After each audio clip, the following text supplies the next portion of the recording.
जैसा नेपाल में हुआ है कि पकड़ पकड़ के मारा और जूते मारे, वही इनका हाल होएगा। बिल्कुल राहुल गांधी की जरूरत है, पढ़ा लिखा राहुल गांधी है।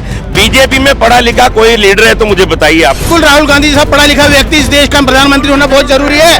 राहुल गांधी जिंदाबाद। भारत की पार्लियामेंट में पढ़ा लिखा व्यक्ति जाएगा तो देश तरक्की पे जाएगा। हमारा जो मीडिया भारतवर्ष का, जिसका गला दबा रखा है हमारी भाजपा सरकार ने। अब ईवीएम मशीन बंद करा दो, बैलेट पेपर पे करा दो चुनाव, कांग्रेस जीतेगी 100 में से 200%।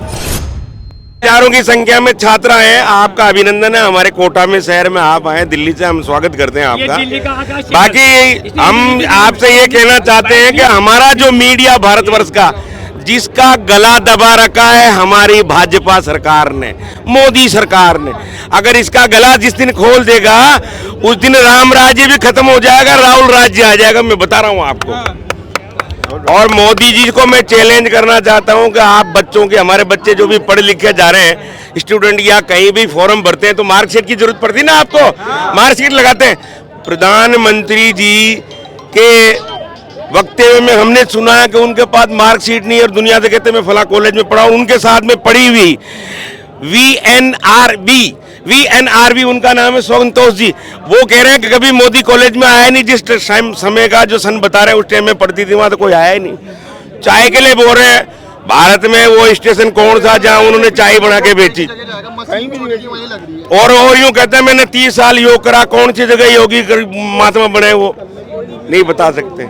सिर्फ झाड़ू पोछा और दुनिया का माइंड ब्रोच करना और धर्म के नाम पे राजनीति करना, देश को बर्बाद कर रहे हैं। हमारे देश की इकोनॉमी गिर चुकी है। अरे यहाँ तक हमारा पड़ोसी देश जो पाकिस्तान मुट्ठी भर है, उसकी सर आगे बढ़ रही करेंसी, और हमारे देश की करेंसी गिरी हुई है। ये तो आप भी जानते हो सर। आपके माध्यम से मैं जितने भी युवा हैं उनसे मैं कह रहा हूँ, शक्ति प्रदर्शन जब तक जन विद्रोह नहीं होगा इस देश के अंदर, जब तक ये सरकार कभी नहीं बदलने वाली। ये मैं ध्यान रख रहा हूँ। क्या करना होगा? जन विद्रोह जैसे आज रोड पे आए पब्लिक, अगर जिस दिन रोड पे आएगी उस दिन ऑटोमेटिक जन विद्रोह होगा। क्या जैसे नेपाल में हुआ वैसा भारत में हो? नहीं, मैं यूं नहीं कह रहा कि लूट पसौट हो या मारपीट हो या लड़ाई दंगा हो। हम रोड पे खड़े के शांति आंदोलन करेंगे जैसे गांधी जी ने किया था।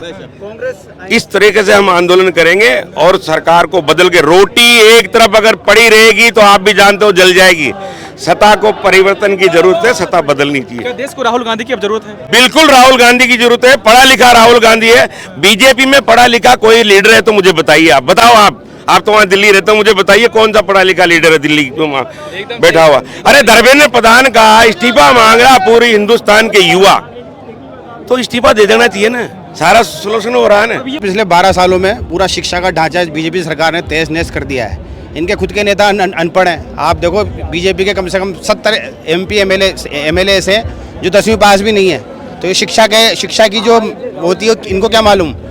और जिस तरह से आप देख रहे हो कोटा में पूरे देश से शिक्षा लेने आते हैं, कोचिंग लेने बच्चे यहाँ पे आते हैं। इनके माँ बाप अपने जेवर बेच के, जमीन बेच के, कर्जा लेके अपने बच्चों को पढ़ाते हैं, हॉस्टल की फीस भरते हैं। और ये लोग बड़े लोग, ये भाजपा के नेता धर्मेंद्र प्रधान जो शिक्षा मंत्री हैं, इनके जरिए ये नीट की जिम्मेदारी इनकी है। और जो पेपर लीक हो रहा है बड़े लोग खरीद लेते हैं, और जो बच्चे पढ़ते नहीं उस पेपर को खरीद के पास हो जाते हैं। और जो बेचारे गरीब बच्चे जो मेहनत कर रहे हैं उनका क्या होगा? वो पेपर खरीद के वो तो हो गए सेलेक्ट, लेकिन गरीब बच्चे, इनके सपनों पे देखो पूरा पानी फिर गया। तो हम आपके चैनल के माध्यम से कहना चाहते हैं, धर्मेंद्र प्रधान इसको इस्तीफा देना चाहिए। अगर इसने इस्तीफा नहीं दिया तो कांग्रेस पार्टी प्रोटेस्ट करेगी और ये जंग आखिरी लड़ाई तक जाएगी। तो हम ये कहना चाहते हैं नरेंद्र मोदी जी से कि कम से कम धर्मेंद्र प्रधान का इस्तीफा बहुत जरूरी है, वरना देश में लोकतंत्र कहाँ जिंदा रहेगा। वरना ये पूरी देश की जनता जान चुकी है कि ये लोग MP MLA खरीद लेते हैं, सीटें खरीद लेते हैं। इन्हें याद है कि हम चुनाव हारेंगे ही नहीं, अगर जनता का बहुमत नहीं मिलेगा दूसरी पार्टी के MLA MP तोड़ लेते हैं। तो ये जनता बेवकूफ़ थोड़ी है, सब कुछ देख रही है। और वहाँ बैठे हैं जो शासन में जो लोग, उनको शर्म आनी चाहिए। जो देश में लोकतंत्र बाबा साहब अम्बेडकर ने बनाया था, जो पुराने नेता थे, जवाहरलाल नेहरू की विचारधारा थी, महात्मा गांधी के नाम से देश को जाना जाता है, इस देश का सत्यानाश करके रख दिया। हम कह तो रहे हैं आपसे, आंदोलन हमारी आखिरी लड़ाई तक चलेगा। इनकी जेलें कम पड़ जाएंगी, हम जेल भर देंगे। पिछले 12 सालों में 65 लाख सरकारी स्कूल बंद कर दिए इन लोगों ने। तो आप खुद देखिए ना, कहाँ ले जाना देश को राहुल गांधी की जरूरत है? बिल्कुल राहुल गांधी जैसा पढ़ा लिखा व्यक्ति इस देश का प्रधानमंत्री होना बहुत जरूरी है। राहुल गांधी जिंदाबाद। राहुल गांधी। और राहुल गांधी के अलावा पढ़े लिखे नेता मंत्री भी होने चाहिए, वरना गवारों को बिठा रखा है। स्मृति ईरानी 10वीं पास को शिक्षा मंत्री बना देता है इन्होंने, शर्म आनी चाहिए। भारत की पार्लियामेंट में पढ़ा लिखा व्यक्ति जाएगा तो देश तरक्की पे जाएगा। हेमा मालिनी जैसे क्रिकेटर देश के अंदर पार्लियामेंट में जहाँ कानून बनता है देश का, यदि अनपढ़ लोग जाएंगे तो देश की पार्लियामेंट और देश दिशाहीन हो जाएगा। इसलिए मैं आपसे ये आग्रह कर रहा हूँ, बार बार मैं मीडिया के माध्यम से ये कहना चाहता हूँ कि यदि पार्लियामेंट में गाड़ी का जो ड्राइवर सही नहीं रहेगा तो गाड़ी क्या करेगी, फेल होएगी, एक्सीडेंट होएगा। तो मेरा मतलब ये होगा पार्लियामेंट में अच्छे लोगों को भेजो, सांसद पढ़े लिखे लोग होना चाहिए। ऐसा नहीं है कि चाव जी को भेज दिया आपने 10वीं क्लास को। मेरा निवेदन ये है, पढ़े लिखे लोग आगे नहीं आएंगे ना तो देश तरक्की नहीं करेगा। क्या मोदी गवर्नमेंट जो है सरकार नहीं चला पा रही है? ये सरकार की कई कमियां हैं, क्योंकि इसमें सारे तो चोरू चक्के भरे पड़े हैं। जो राजस्थान का शिक्षा मंत्री है मदन दिलावर, वो खुद ही अनपढ़ है, तो वो क्या शिक्षा देगा देश में? ये सबसे बड़े चोर तो हमारे कोटा में बैठे। ये तो साले जमीनें लूट रहे हैं, खा रहे हैं, भूखे मार रहे हैं स्टूडेंटों को। आज जो स्टूडेंट मर रहे हैं, आत्महत्या कर रहे हैं, ये इनकी वजह से कर रहे हैं। सारे कोचिंगों में केजरीवाल ने कि राहुल गांधी कोटा आ रहा है, कोई नहीं आएगा। फिर भी देख लो आप, जनसैलाब उमड़ के पड़ा है और स्कूल में वार्निंग गई है, ये रोकने के लिए बोला है। 2 घंटे ट्रेन लेट करा रहे थे, सारे होर्डिंग बांट दिए इन्होंने रात को मरे। ये हमारी भाजपा सरकार चोर है, नरेंद्र मोदी चौकीदार है, विदेशों में जाके जूता साफ कर रहा है। ये हिंदुस्तान की औकात है? एक टाइम था हिंदुस्तान के ऊपर कोई आंख उठा के नहीं देखता था, आज हमारा चौकीदार जूता साफ कर रहा है, वहां जाके ट्रम्प के डूंगे धो रहा है, गुलामी कर रहा है वहाँ। सारे दुनिया में डंका बज रहा है इंडिया। सारे डंका काय का डंका बज रहा है, काय का डंका बज रहा है। 5वें नंबर पे 7वें नंबर उनके कर्जदार हो गए। आज हम जो बच्चा पैदा हो रहा है 2.5 लाख के कर्जे में हो रहा है, इनका बाप देगा क्या? कौन देगा ये? आज एक आदमी 15,000 कमाने वाला है, 2 वक्त की रोटी नहीं खा रहा, तो क्या रखेंगे हम सरकार से उम्मीद? 5 किलो गेहूं पे जनता बांध रखी इन्होंने। क्या कर रहे हैं देश के लिए? क्या करा इन्होंने?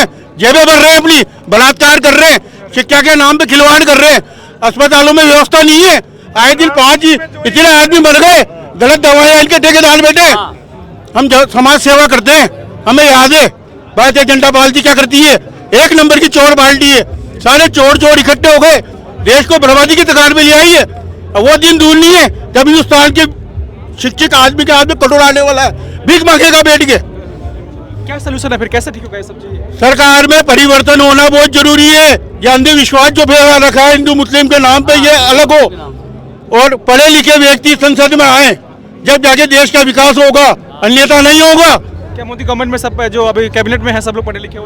सारे तो चोर है भाई साहब, कौन पढ़ा लिखा है इनमें से? बताओ 2-4 के नाम।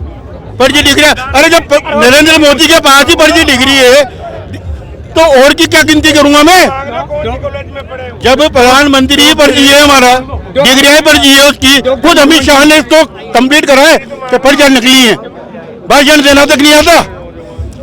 विदेशों में भाषण होते हैं, इसकी बुराइयां करते हैं। हमारा प्रधानमंत्री हंसता है, क्यों हंसता है? क्योंकि वो अनपढ़ है, उसको अंग्रेजी नहीं आती बोलना, तो क्या करेगा? अगर छात्रों की गुज सरकार अगर नहीं सुनती है, एक मिनट सर, अगर छात्रों की गुज सरकार अगर नहीं सुनती है, अगला कदम क्या होगा? अगला कदम ये होगा भाई साहब, अगर सरकार नहीं सुनती है, जैसा नेपाल में हुआ है कि पकड़ पकड़ के मारा और जूते मारे, वही इनका हाल होएगा कि आने से डरेंगे गलियों में।